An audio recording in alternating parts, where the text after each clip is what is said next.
नमस्कार, मी रियान द रियाज किचन मराठीमध्ये तुमचं पुन्हा एकदा मनापासून खूप खूप स्वागत आहे। आज आपण हनुमान जयंती स्पेशल रेसिपी बनवणार आहोत। आज आपण हनुमान दादांची आवडती अगदी पाकातली रसरशीत गोड बुंदी बनवणार आहोत। एकदम सोप्या पद्धतीने बनवणार आहोत, कुणालाही जमेल एवढ्या सोप्या पद्धतीने मी तुमच्यासोबत रेसिपी शेअर करणार आहे। किचन मधला झारा वापरून आज आपण बुंदी बनवणार आहोत, म्हणून कोणीही बनवू शकेल, सर्वांकडे झारा तो उपलब्धच असतो। चला मन वेग घालवता रेसिपीला सुरुवात करूया। तुम्ही पण व्हिडिओ न स्किप करता कंटिन्यू बघत राहा। सर्वप्रथम इथे एक बाउल घेतलेला आहे। एका बाउलमध्ये मी इथं 1 वाटी बेसन पीठ घेतलेलं आहे। बघायला गेलं तर हे 100 ग्रॅम बेसन आहे। आपल्याला आता छान पद्धतीने बेटर टाईप बनवून घ्यायचं आहे। अगदी स्पून वरती केला तसे डॉट डॉट पडणार इतपत आपल्याला पातळ बनवून घ्यायचे। मी ते तुम्हाला पुढे दाखवेलच। एकदम छान पद्धतीने आपल्याला डायरेक्ट पाणी पण ॲड करायचं नाही, थोडं थोडं पाणी ॲड करत आपल्याला छान पद्धतीने विस्करने एका दिशेने व्यवस्थित फेटून घ्यायचं। इथं मी अगदी पाव चमचा हळद वापर करते। तुमच्याकडे येलो फूड कलर असेल तो वापरला तरी चालेल किंवा स्किप केला तरी चालेल। परत आपल्याला 1 मिनिट व्यवस्थित मिक्स करून घ्यायचं आहे। हे जे आपलं बॅटर आहे ते खूप हलकं आणि फ्लफी झालं पाहिजे, जेणेकरून आपली बुंदी खूप आत पोकळ आणि खूप अशी गोल गरगरीत होते, अगदी मोत्यासारखी। इथं मी पाव चमचा खायचा सोडा घेतलेला आहे। आता आपल्याला परत मिनिटभर व्यवस्थित मिक्स करून घ्यायचं आहे। मी तुम्हाला बॅटर दाखवलेलंच आहे। अगदी वरती केलं तर डॉट डॉट पडतील, या पद्धतीने आपल्याला बॅटर बनवून घ्यायचं आहे। मी गॅसवरती तेल गरम करण्यासाठी ठेवलेलं आहे। आता आपण झारा घेऊया आणि एक जो स्पून असतो त्या स्पूनने आपल्याला बॅटर थोडं थोडं करून टाकायचं आहे। आणि तेलाचं टेम्परेचर थोडं जास्त गरम पाहिजे। आपण जे नेहमी कोणताही पदार्थ बनवतो किंवा तळतो, भजी वगैरे, त्यापेक्षा थोडं जास्त ठेवायचं आहे, जेणेकरून खाली डॉट पडतंच वरती तेलामध्ये तरंगायला पाहिजे इतपत आपल्याला तेल गरम ठेवायचं आहे। बघू शकता त्या पद्धतीने आपल्याला वरून थोडं थोडं करून बॅटर झाऱ्यामध्ये टाकत जायचं आणि खाली डॉट डॉट पडून आपली बुंदी बनते। बघू शकता तुम्ही, वरून ॲड करत जायचं आहे आणि अगदी तेलात मावेल तेवढंच बुंदी एकासोबत बनवायची आहे। बघू शकता तुम्ही। आता इथे मी गॅसची फ्लेम हायस्ट ठेवलेली आहे आणि आपल्याला मिनिटभर तेलामध्ये व्यवस्थित तळून घ्यायची, जेणेकरून व्यवस्थित बुंदी तळली नाही गेली तर वरती आल्यानंतर तेलातून काढल्यानंतर सॉफ्ट होते। त्यासाठी अगदी आपल्याला बुंदीला हलका कलर चेंज होतो तोपर्यंत आपल्याला बुंदी तळून घ्यायची आहे। बघू शकता इथं बुंदी तळून झालेली आहे। आता आपण काढून घेऊया आणि मी तुम्हाला जवळून पण दाखवणार की बुंदी एकदम गोल गरगरीत अगदी मोत्यासारखी झालेली आहे आणि अगदी खूप छान पद्धतीने कलर पण आलेला आहे। बघू शकता तुम्ही। मी इथं बटर पेपरवर ॲड करते, जेणेकरून जे एक्स्ट्राचं तेल राहील ते निघून जाईल।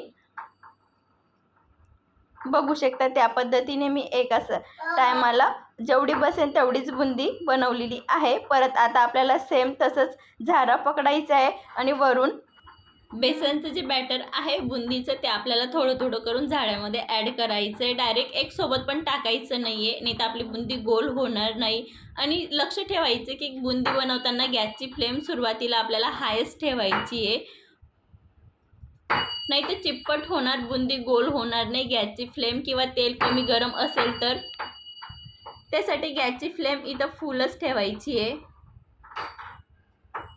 बघू शकतात मी तेलात बसेल तेवढीच एक सोबत बुंदी बनवून घेते, नाहीतर आपली बुंदी चिप्पट होईल आणि व्यवस्थित तळली पण जाणार नाही।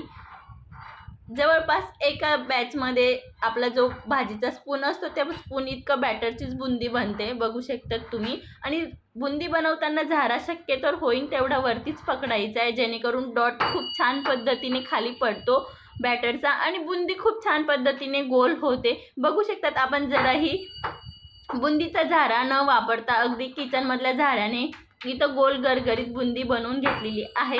आता मी सर्व बुंदी अशीच बनवून घेणार आहे। आता आपण पाक बनवून घेऊया। मी जेवढं बेसन पीठ घेतलं होतं तेवढंच इथं मी साखर घेते। तुम्हाला वाटत असेल की पाववाटी साखर घेतलेली आहे, पण बेसन पीठचं प्रमाण थोडं हलकं असतं, पीठ भरताना हलकं भरलं जातं भांड्यामध्ये, त्यासाठी इथं मी पाववाटीच साखर घेतलेली आहे आणि पाववाटीच पाणी घेतलेलं आहे।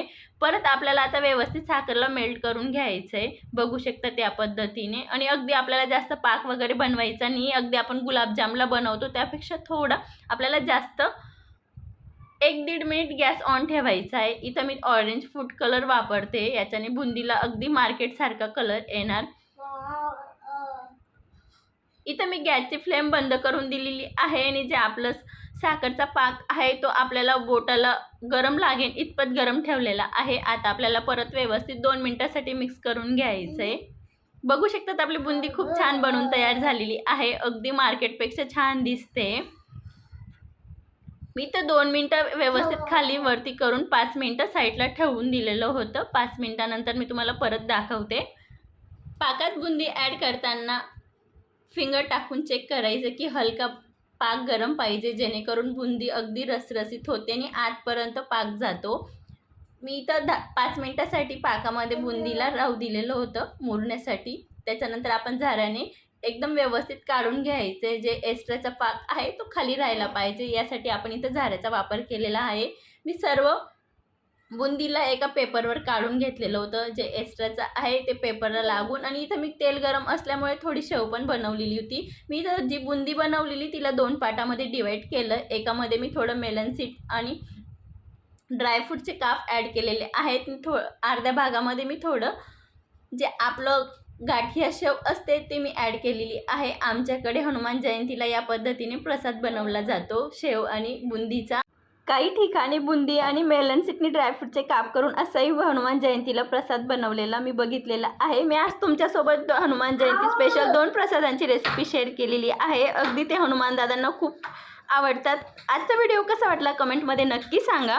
तुम्हा सर्वांना हनुमान जयंतीच्या खूप खूप साऱ्या शुभेच्छा. अशाच एक छानशा रेसिपीसोबत भेटूया. तोपर्यंत धन्यवाद.